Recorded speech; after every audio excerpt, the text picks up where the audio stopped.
Okay. Before we commence, I would like you all to be upstanding and let us worship the Enlightened One, the Supreme Buddha. So chant Namaskar with me. Namo tassa bhagavato arahato samma sambuddhassa. Namo tassa bhagavato arahato samma sambuddhassa. Namo tassa bhagavato arahato samma sambuddhassa. Okay, you may all be seated. So today we are very fortunate to be able to hear a story about a woman who didn't take no as an answer, no matter who said it. She was a person who was strong and had a very strong will. Because sometimes don't we always feel that if someone says no, we automatically feel like we can't do this anymore. Or there's no other way. It's no, and so it's no. Even though we know we're 100% right, but someone says no, you automatically put yourself down. This is a story about a woman who didn't take no as an answer. She was very strong-willed.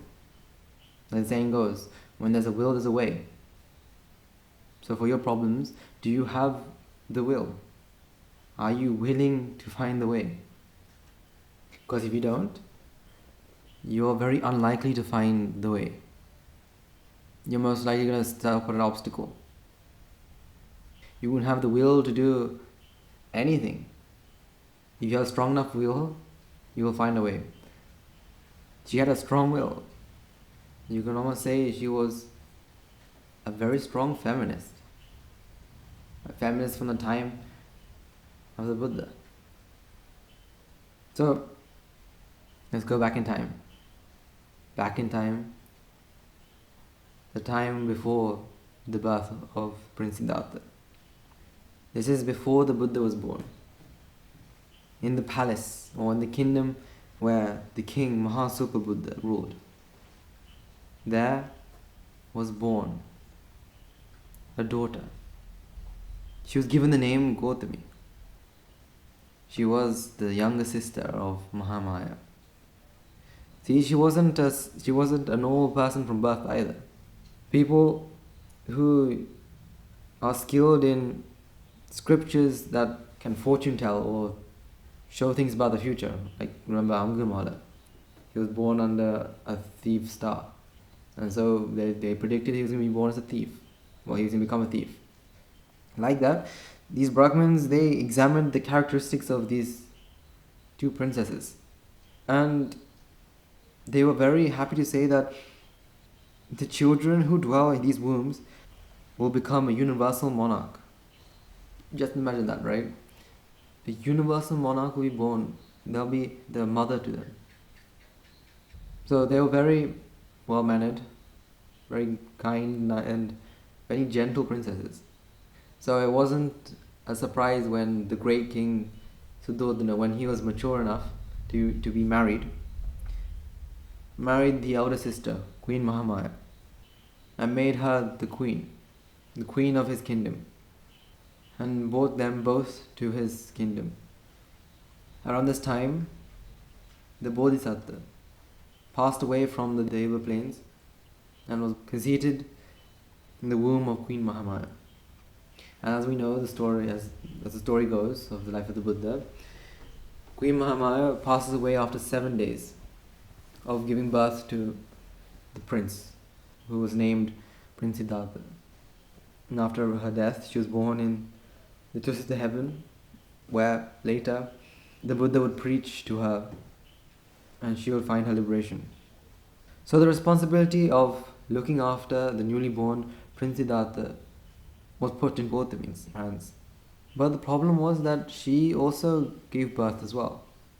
She also gave birth to a son called Nanda. So if we look at other stories, for example, like Cinderella, the stepmother is usually very nice to her own children and is not as loving to their stepchild. But Mahaprajapati Gautami wasn't like that. You could say she was the exact opposite. She gave her child, or Prince Nanda, so a baby, away to a nurse, a wet nurse, or a nanny, you can call it. And she took the full responsibility of bringing up Prince Siddhartha.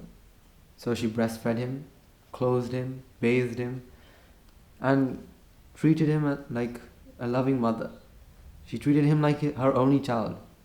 So soon after, Prince Siddhartha grows older, and as we know, after another 25 years, he renunciates. He leaves his palace and goes into asceticism. After a while, he understood the Four Noble Truths, he understood the Dharma, the Eightfold Noble Path, and he became the Supreme Buddha. You see, there's a special quality about the Buddha where after he became the Buddha, he first looked at where his teachers were. Where are the people who helped him? He saw his teachers were both in the Arupa backgrounds, and so he can't help them. Then he saw the five ascetics and helped each and every one of them become an Arhat. But he didn't forget his father and his stepmother and his wife. He made the journey all the way to Kapilavastu, where his Prince Siddhartha's family was. And so, on the first day, the great King Suddhodana, his father, after listening to the Dharma, becomes a Sotapana, a stream enterer.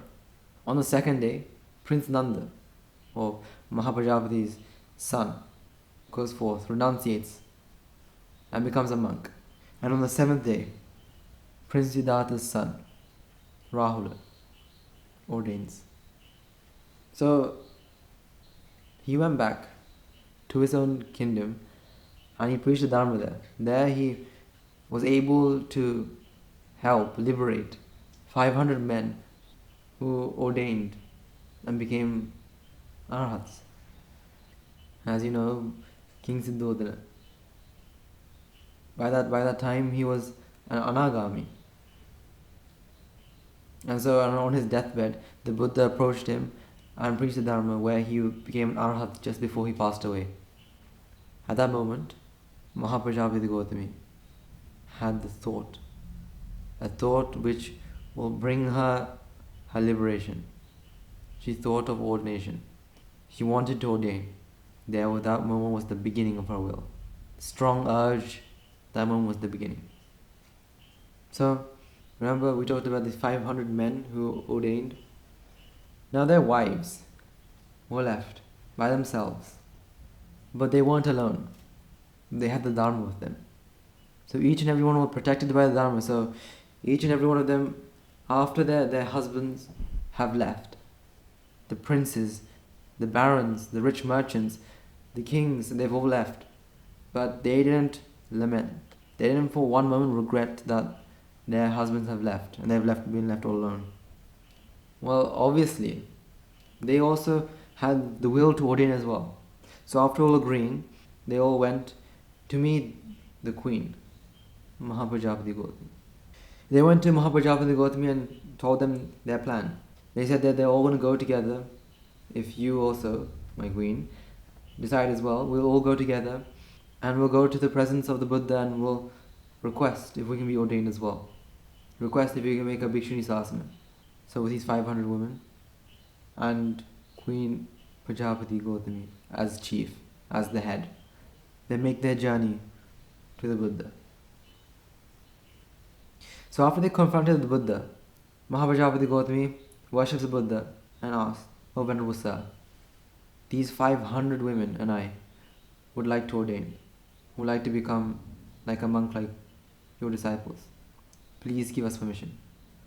The Buddha says no. But Mahaprajapati's determination wasn't going to be stopped by a simple no. She didn't take no as an answer. So she went back with these 500 women back to their kingdom and she summoned a Baba.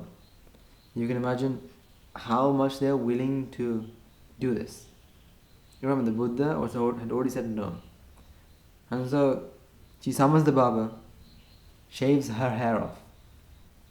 She went and donned yellow robes, and seeing this, all these 500 women also did the same. They also shaved their hairs off, put on these robes, and made their way to the Buddha again for the second time. You see, the Buddha had already declined this. He already said no. So even if she shaved all her hair off and donned robes, and if she went to meet the Buddha, and the Buddha said no, well, there's no turning back. Her hair won't grow, or their hair won't grow instantly. Back in that time, as we know, hair used to be a very prized possession, especially for a female. But having shaved all her hair off, given all of her jewelry away, refusing all luxuries of life, they decide that they're going to go like this to the Buddha and again ask for permission.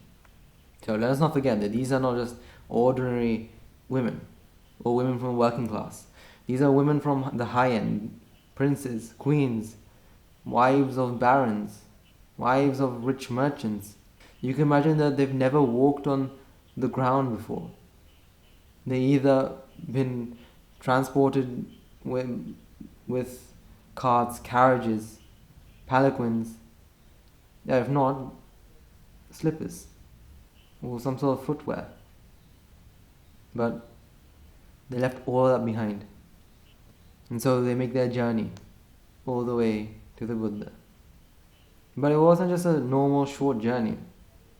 The Buddha, by that time, was in Vesali, which wasn't a short walk. It was a long, few-day journey.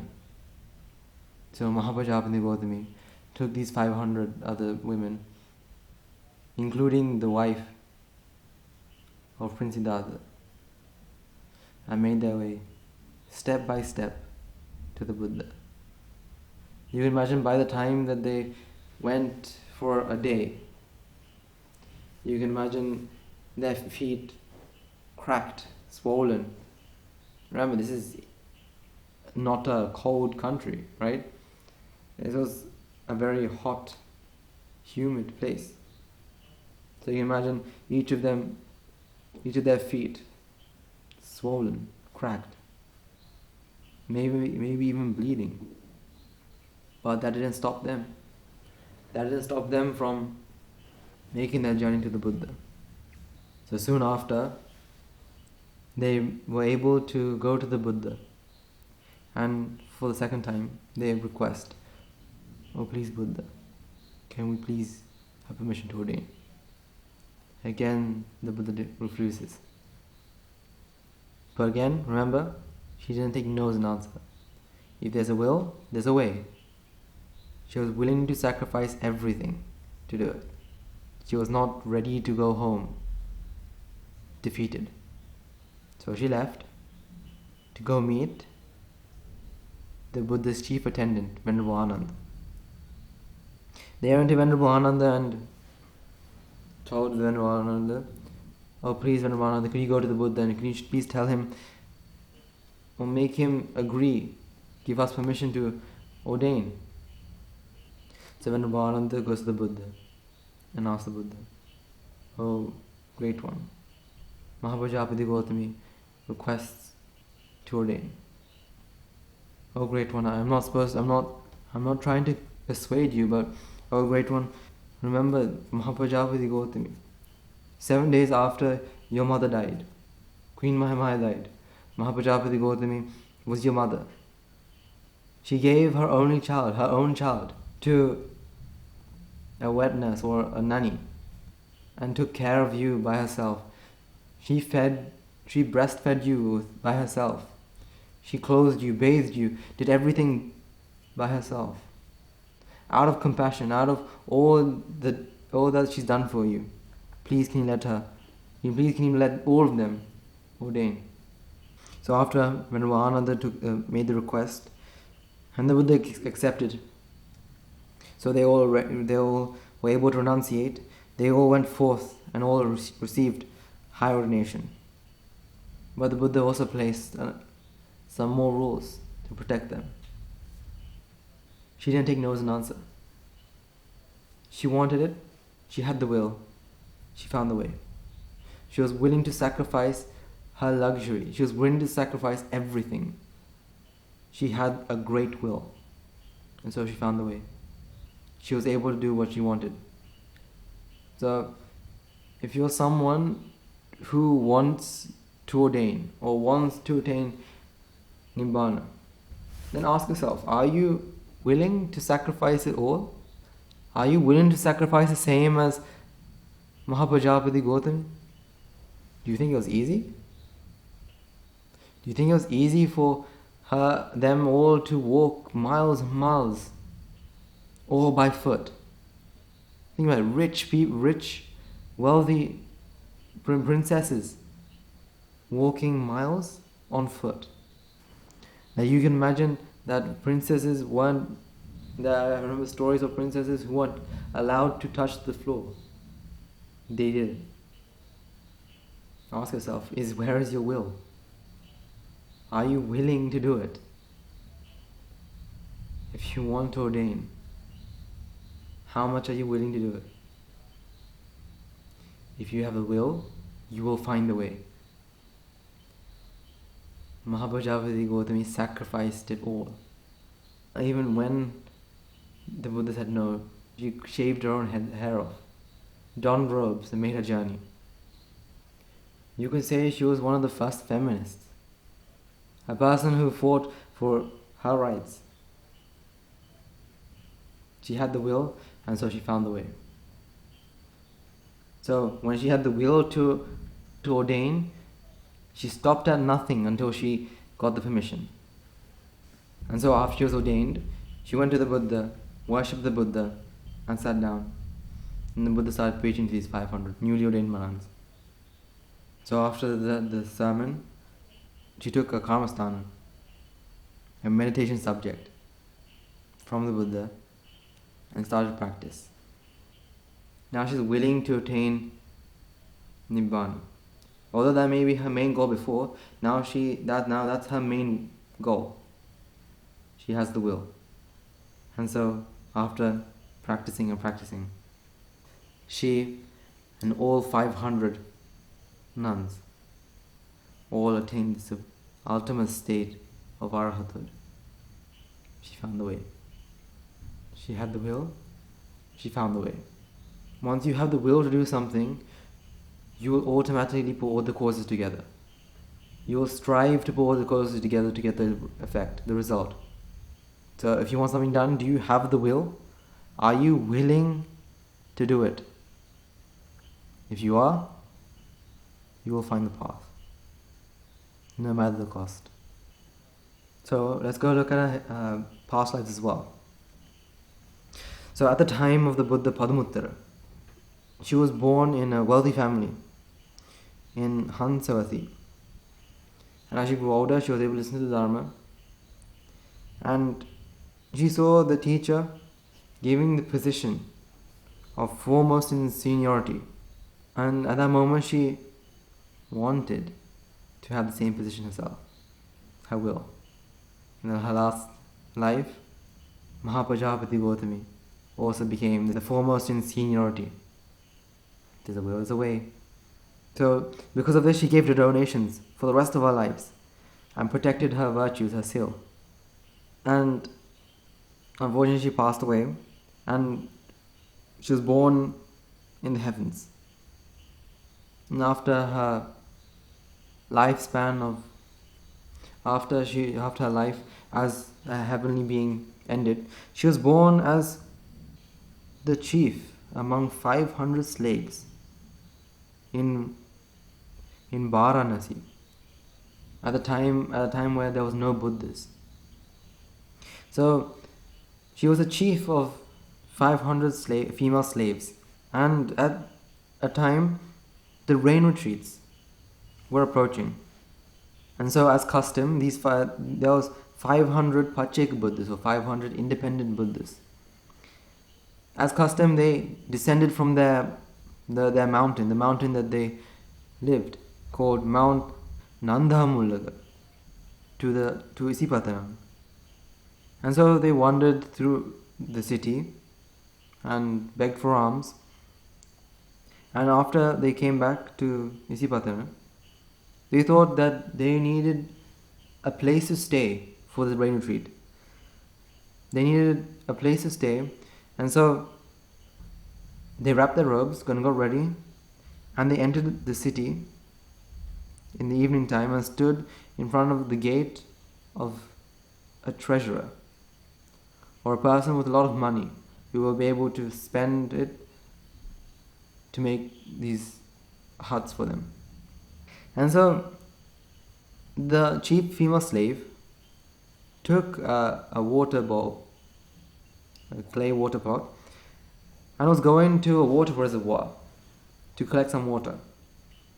And as she was collecting this water, she saw these Pacheka Buddhas entering the city. And so these Pacheka Buddhas, they patiently waited outside this treasurer house. And so this treasurer, as he opened the door, saw these 5 monks standing in front. And so he asked them, "What are you doing here?" And each of them said, "We're here, treasurer, to ask for a hut to spend the rain retreat." In this man said, "You do not have our permission. Please go, leave. You can't come here asking for my money. You can't come here asking for people to labor for you. Go. You haven't got my permission." And then they started to leave the city. The chief female slave took the water pot, and just before she exited the reservoir, left the reservoir, she saw that these monks are now leaving. So she put down the water pot, worshipped them, and lifted her face and asked, "Oh, noble ones, you have just entered the city. Why are you leaving? We come to ask for some money, some people to build us huts to spend the rainy season." "Oh, did you receive it, Venerable Sir?" "We did not receive it, lay woman." "But can these huts only be made by powerful, or is it possible also for the lowly to build them?" "It's possible for anyone to build them." "Very well, Venerable Sir. We will build them tomorrow. Please accept our alms offering as well." After inviting them, she hurried with her water pot, and she told all the female slaves together. He said, "Ladies, we will always be doing slave work for another, but do you wish to be free of this slavery?" "Noble lady, today itself we wish to be free. If you wish so, 5 Pacheka Buddhas didn't receive people to build their huts. So, would you be able to ask your laborer husbands, your husbands to give labor for one day?" Each of them replied, "Yes, we will." And each of them informed their husbands when they returned back to their homes, and when their husbands returned home as well. And so each of them asked their husbands, and each of their husbands agreed. They said they'll work for one day to build these huts for these 5 Pacheka Buddhas. So they assembled these male, female slaves and said, "Tomorrow you will give manual labor to the Pacheka Buddhas." She started to explain the advantages. And even the people who didn't want to do it at first started to agree. Until each and every one of them, out of their own will, they found that they decided to do to help as well. So the next day, after giving food to these independent monks, she gave a sign to all these slaves. So they all, each and every one of them entered the wilderness straight away. So you can imagine their owner. At one moment you can see each of them working, and the next moment they all disappeared. And each and every one of them worked hard to assemble the timber. Each of them gathered hundreds and hundreds and made each of these 5 Pacceka Buddhas a hut, with also a path, with also a meditation path where they can do walking meditation. They also made beds, chairs, and they also were able to place water, pots of water inside as well. And they went up to these Pacceka Buddhas, worshipped them, and told them, "Oh Venerable Sir, we have, out of our hard work, we've made this hut. Would you please accept our offerings? And would you also promise us stay in this hut for the next 3 months, for the rainy season?" And so each of them agreed, right there. And so each of these 500 slaves took turns to make a meal. And you can imagine, these are slaves we're talking about. People who don't have a lot of money. But again, the chief slave had the will, and she found the way. So some of these slaves didn't have any food, and so when their turn came, they weren't able to give anything. And so the chief slave, female slave, she had the will that she will take care of these monks for the 3 months that they're staying in the rain retreat. So no matter if she's going to starve, no matter if her husband or maybe her children will starve, I will feed them. I have the will, and I'll find a way. And so she would take food from her own house, look for food, and create food on the day that some weren't able to give it. So after looking after them for 3 months, the chief female slave told each of the slaves to prepare some cloths. So let's not forget the fact that these are slaves. Slaves don't have money. So you can imagine that they probably went around, maybe even begging for some money. For what? Their own benefit? No, to buy some cloth. They probably maybe sold maybe things that they have in their house. If they don't have that, maybe they went looking around for some cloth.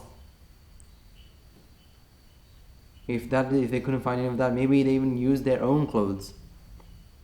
But each of them washed them, dyed it, and in the end they had 500 pieces of cloth. So they bought each of these pieces together, and they were able to make 3 robes. They were able to make 3 robes for each Pacceka Buddha. So in the end,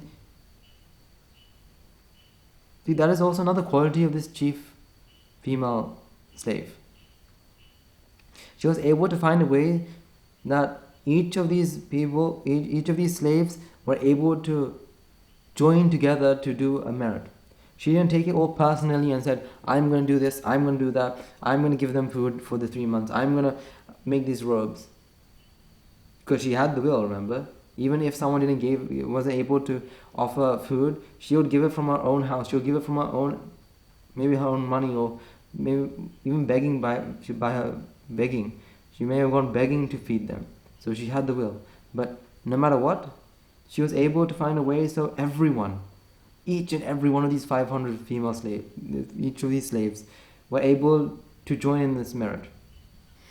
So she took these 500 and made them into 3 robes for each of them.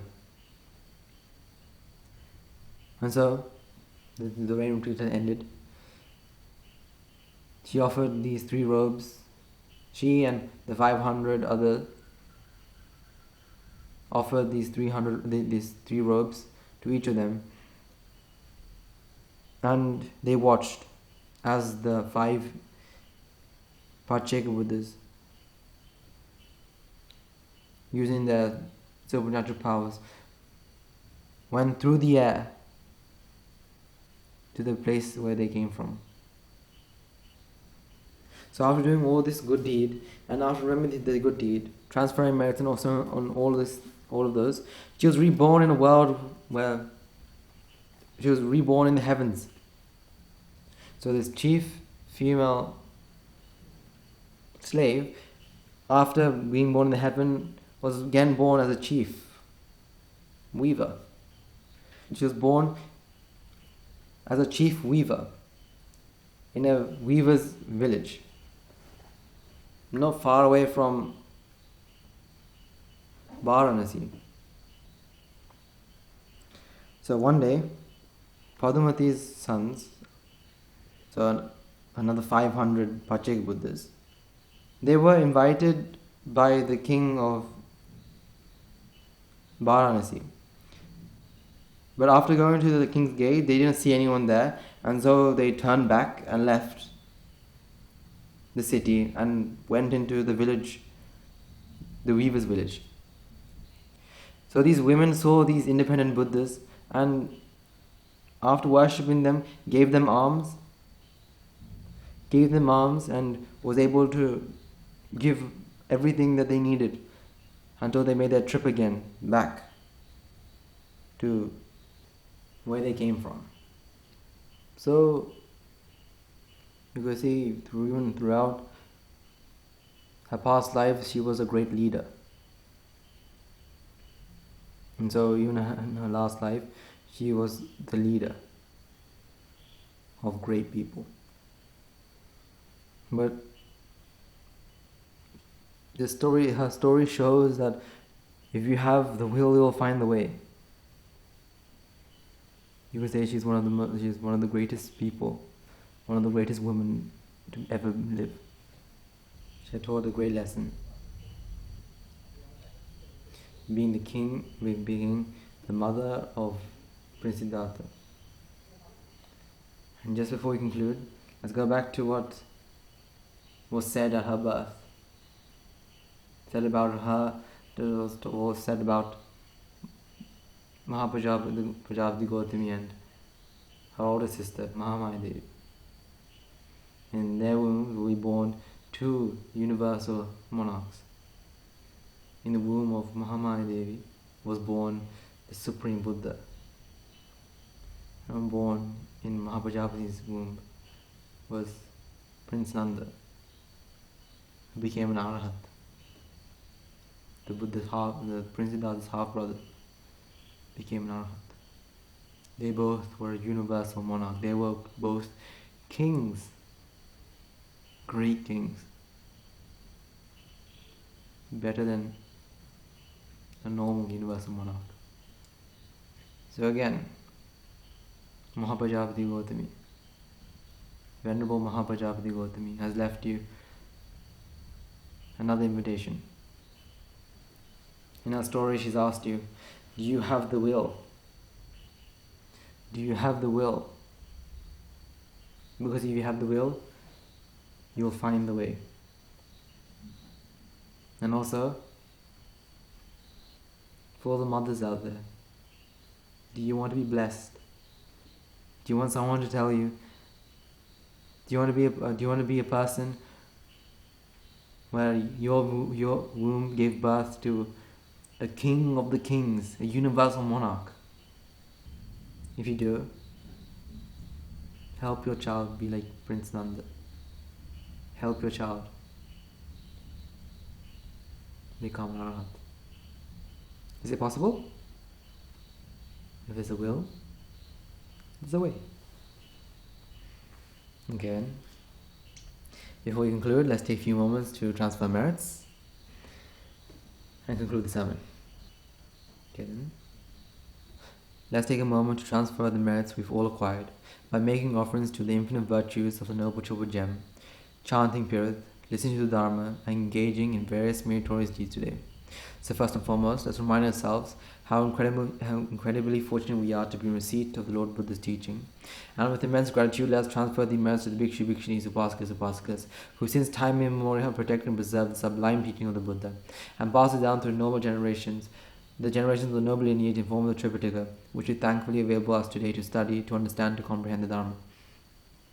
Let us also transfer merits required to all members of the Mahasangha present throughout the world, including the chief prelates of all the chapters, who have dedicated their lives to the noble path and committed themselves to the betterment of all sentient beings. Let us not forget them, among them with monks and nuns residing to your local temples and nunneries, who have always been by your side through thick and thin, come rain or shine. Let us all take a moment to transfer merits to the Guru Swaminatha and all the other monks resident in this monastery, as well as the Anagarikas and Anagarikas attached to the monastery. Let us all take a moment to transfer merits and express our gratitude to those who make great efforts to disseminate the teachings of the Buddha. Be that by translating these sermons, sharing them out with others, inviting others to join them. May through the power of the merits, if any of them have been born in the willful plane, may they redeem themselves and be born in the blissful plane. May through the power of the merits, may they abstain from their meritorious deeds, fulfill the meritorious deeds, fulfill the noble eightfold path, and attain supreme Nibbana. Sadhu, sadhu, sadhu. Let us also take a moment to transfer merits required to our devotees, friends of the monastery, who for sake of merits continue to sustain the Mahasangha. This includes every one of you who have contributed to the construction of the monastery, to those of you who provide the Mahasangha with shelter, alms, robes, medicines, as well as those who have passed on their know-how, extended their well wishes. May through the power of the merits, may they abstain from non-meritorious deeds, fulfill the meritorious deeds, fulfill the noble eightfold path, and attain supreme Nibbana. Sadhu, sadhu, sadhu. Let us all take a moment to transfer our merits to our mothers, fathers, husbands and wives, brothers and sisters, sons and daughters, grandparents, uncles, aunts, cousins, nephews, nieces, our elders, friends and acquaintances, employers, employees, and to all those who have helped us, supported us, assisted us in any way, shape or form. By the power of these merits, may they be healed of any physical or mental ailments. May they overcome any obstacles in their spiritual progress. May they abstain from the meritorious deeds, fulfill the meritorious deeds, fulfill the noble eightfold path, and attain supreme Nibbana. Sadhu, sadhu, sadhu. Let us all take a moment to transfer merits of devas, brahmanas, spirits, demons, primarily the Sakradeva, as well as the numerous gods and deities who are committed to protect and fulfill the Sambuddha Sasana. Let us all take a moment to transfer our merits to our guardian deities who keep a watchful eye over us and keep us out of harm's way. May through the power of the merits, may they prosper in divine power and wisdom. May they abstain from meritorious deeds, fulfill the meritorious deeds, fulfill the noble eightfold path, and attain supreme Nibbana. Sadhu, sadhu, sadhu. Let us all take a moment to transfer merits to our ancestors who have predeceased us, to all those who have been our friends, families, acquaintances in this infinitely long journey samsara, who have helped us, support us, assist us any way they could. Let us transfer these merits. Let us also transfer the merits to members of the armed forces as well as the police force who have sacrificed their lives to protect the peace and harmony of our nation. May all those who have lost their lives in the war, be their friend or foe, rejoice in the merits we acquire today. Let us also transfer merits to all those who have lost their lives in natural calamities such as tsunamis, earthquakes, landslides, pandemics, reminding ourselves that among them will be those who have been our friends and family to us in this long journey in samsara. Let's take a moment to transfer merits to them. May the power of the merits, may they, if any of them have been born in the willful plane, may they redeem themselves and be born in the willful plane. May they abstain from the meritorious deeds, fulfill the meritorious deeds, fulfill the noble eightfold path, and attain supreme Nibbana. Sadhu, sadhu, sadhu. Finally, let us all resolve, may through the power and blessing of all the merits we acquire throughout the day, we will witness the event of many hundreds of thousands of arahats in this blessed land. And finally, may through the power of all the merits we acquire today, you and I and everyone who made this program a success become an Arhat Manse or an Arhat Manse in this very life, in the era of the Gothami Supreme Buddha itself. Sadhu, sadhu, sadhu. We now conclude the sermon there. May the blessings of the Noble Triple Gem be with you.